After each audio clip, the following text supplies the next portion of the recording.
Ketua Umum Partai Persatuan Pembangunan atau P3 Bapak Haji Muhammad Mardiono, Ketua Umum Partai Hati Nurani Rakyat atau Hanura Bapak Osman Sabtaodang,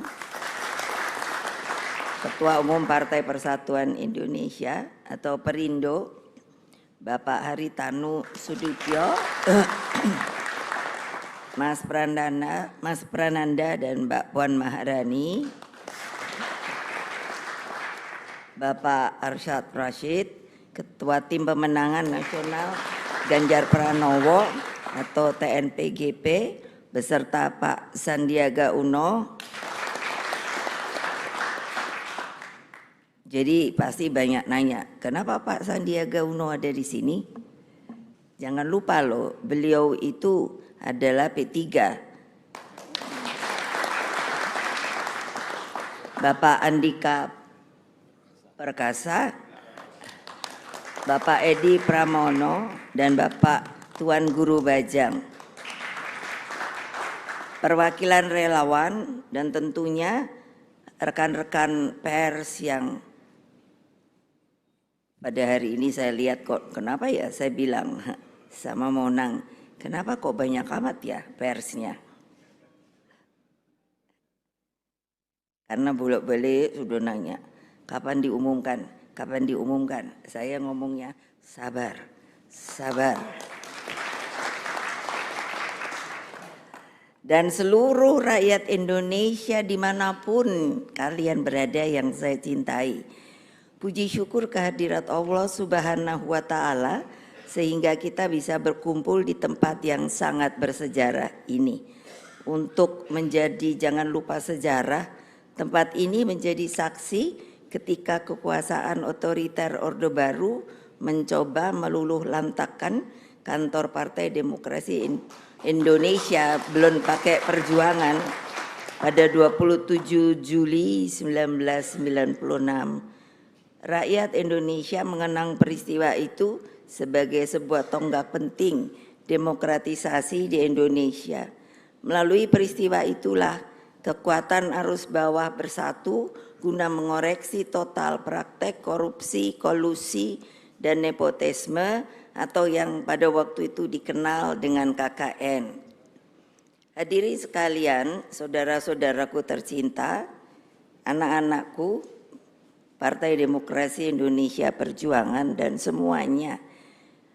Dalam seluruh perenungan saya, sosok pemimpin Indonesia tidak boleh membutakan diri terhadap sejarah, tidak boleh juga melupakan semangat reformasi.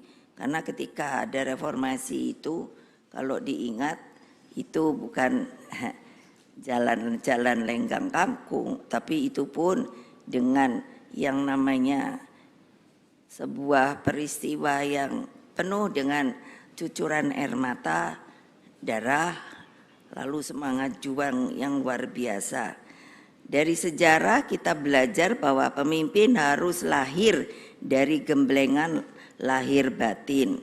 Pemimpin seperti ini ditempa keteguhannya, memiliki kesetiaan pada prinsip, kokoh pada jalan Pancasila, merakyat, visioner, dan memiliki kemampuan profesional.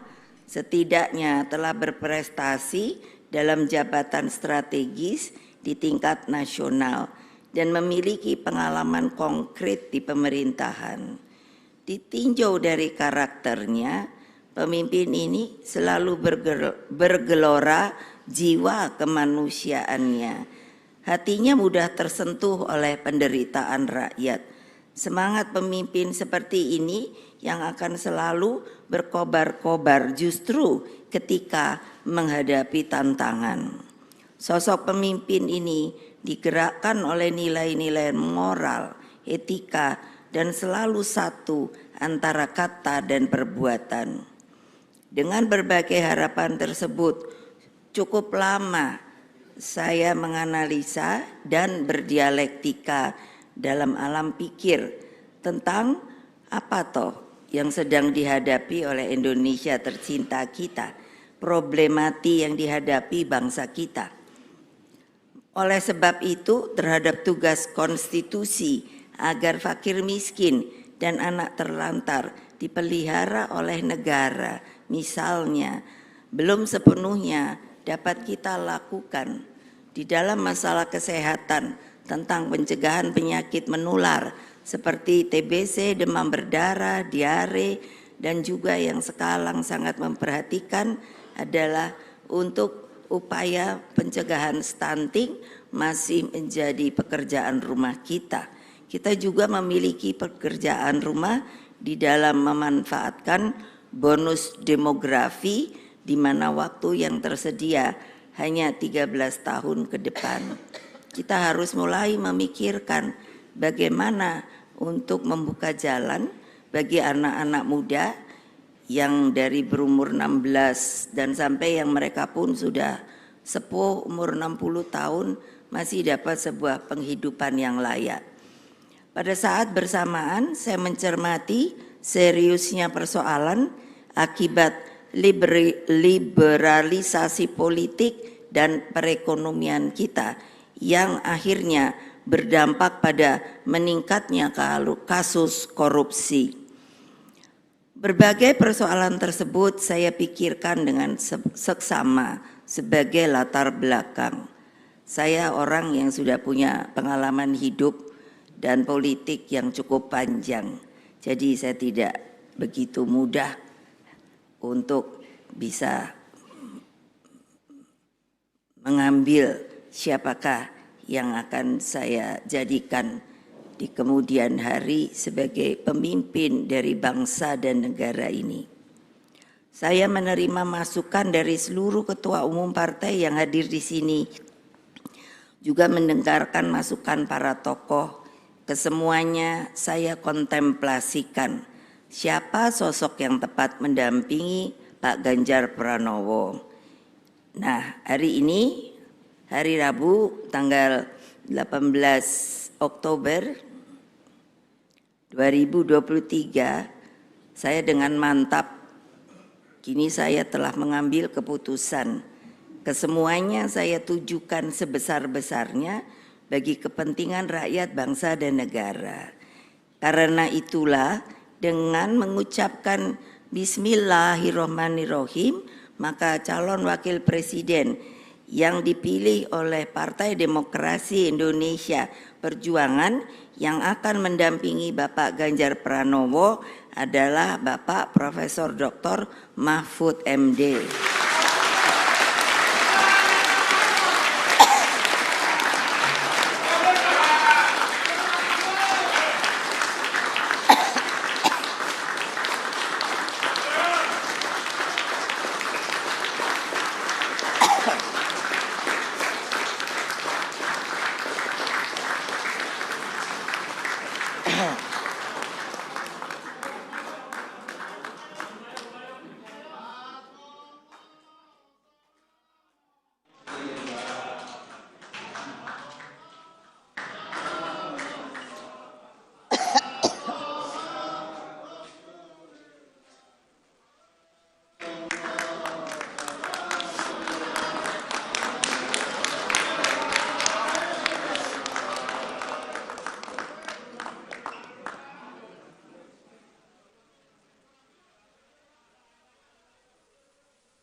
Kerja keras.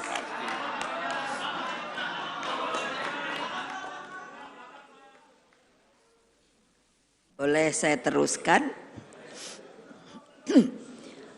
Beliau sosok yang saya sendiri tidak asing karena beliau pernah menjadi ketua anggota Dewan Pembina di Badan Pembinaan Ideologi Pancasila. Jadi saya sangat bisa mengerti dari cara berpikir, jalan pikirannya.